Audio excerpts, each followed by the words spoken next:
नमस्कार मित्रांनो, 20 एमएमचं पेप्सी ठिबक पहा. काही जणांच्या बऱ्याच कमेंट आल्या होत्या, व्हिडिओ टाका चालू असताना मोटर. अशा पद्धतीने पाणी पडत आहे. 5 HP ची मोटर आहे. 1 घंट्यात सगळं रान झालेलं आहे भिजून. अशा पद्धतीने पडत आहे पाणी बघा.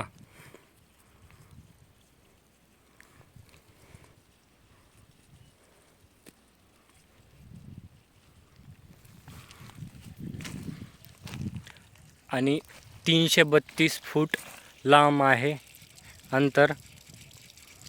तर फुल प्रेशर आहे लास्टपर्यंत. असं नाही की लास्टला कमी प्रेशर येईल, एकसारखं प्रेशर आहे शेवटपर्यंत.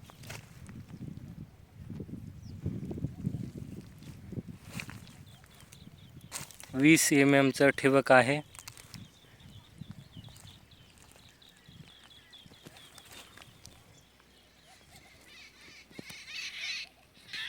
अशा पद्धतीने ओल झालेले आहे, भरपूर ओल झाली आहे. 7 फुटावर ठिबक केलेला आहे.